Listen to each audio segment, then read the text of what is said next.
Good morning guys and girls, and welcome back to another video, and today is Wednesday Weekly Gold episode 39. Now just stick around and enjoy the video.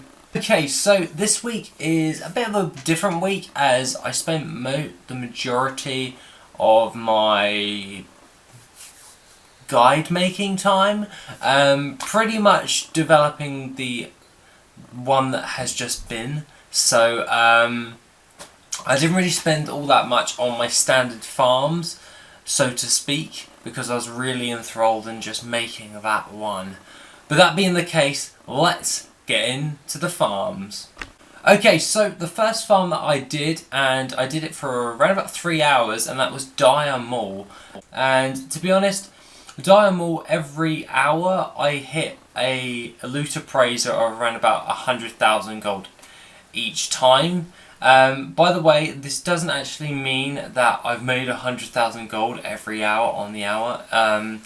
It just means that is what the items are for, not necessarily meaning what they're actually selling for, so to speak, because I'm using the DB market value on the TSM. By the way, just to clarify, most of the green items from this dungeon you might as well just disenchant or sell to a vendor, as the majority of them are just trash. Like, they're not even worth selling on the auction house, and you'll probably be just wasting yourself with a lot of gold just posting them all the time. But that being the case, Dinamo is actually one of my favourite Transmog farms, and do you know why? It's because of the old world materials that you can obtain from there. You can get things like fell cloth, which if you have tailor you can turn into moon cloth. You then can actually move on to actually using the old world herbs in order to make old school potions, or actually mill them down into making inks. They do actually sell rather fast, and yeah, they're pretty damn good if you can actually get hold of them, and with Dinamo you can. And the same, that goes for the same with Muradon or Muradon. I'm very terrible at pronouncing that one. But anyways, back onto the subject. Most of the blue items and a couple of the epics that actually drops, besides the Staff of Jordan, is actually really good. Mainly for the fact of Dinamo items, I always seem to see they sell insanely fast, and not only that, they sell for a reasonable amount of gold. They're not like stupid amounts like 100k for one item or something like that. It's more or less around about the 5,000 to 25,000 mark of looted item value, or LIV for short. And at the end of the day, I find that Dinamo gets me the best results when actually selling on the auction house with all my Transmog. Now, that being the case, let's move on to the next farm.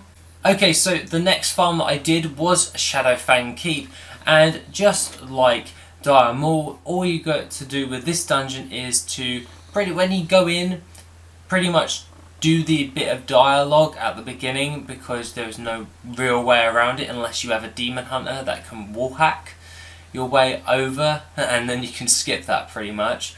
But I've never been able to like fully accomplish that, so I'm not going to attempt it here.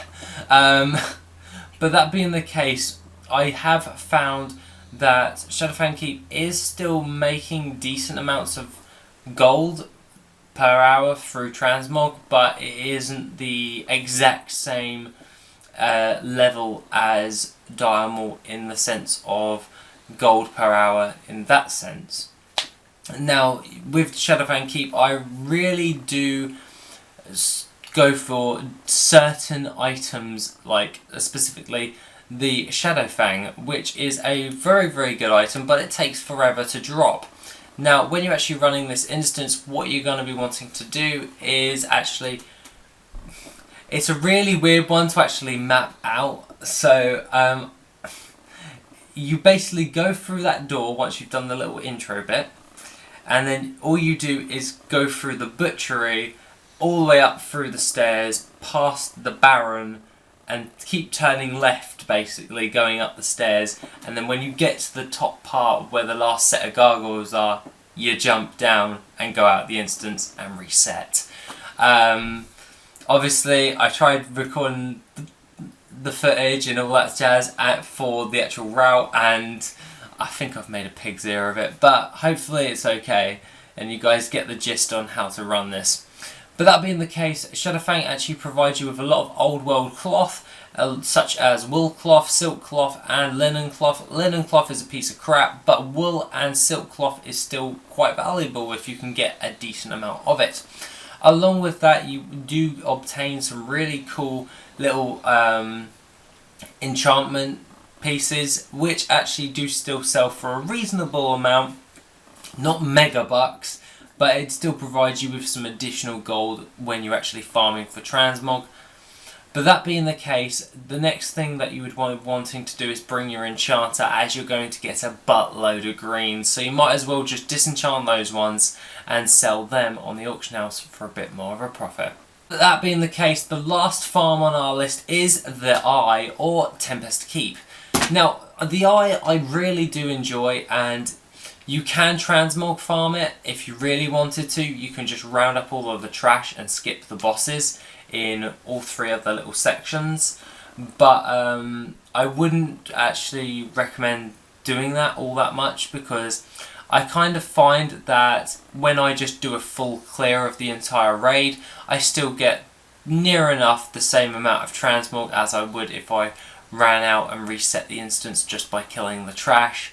Because mainly the BC transmog that I usually go for, they're like stupidly low drop chances, so I just do every raid that provides me with battle pets and that.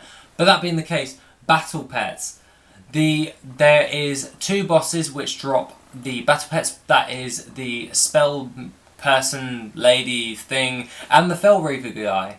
Basically they drop some really cool, like, I think she drops a void sphere which gives you like a void minion battle pet, and the Fell Reaver dude, yeah, he drops you a pocket reaver. So they actually sell in the auction house relatively well for, I want to say, around about 5,000 gold, because that's usually what it roughly sells for on my realm.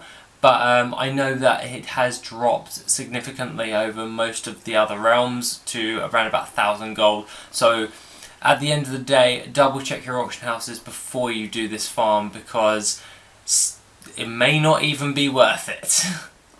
But it works for me, so that's why I run the Eye. That being the case, this week has been a bit of a weird one, and I'm not too sure how to explain it.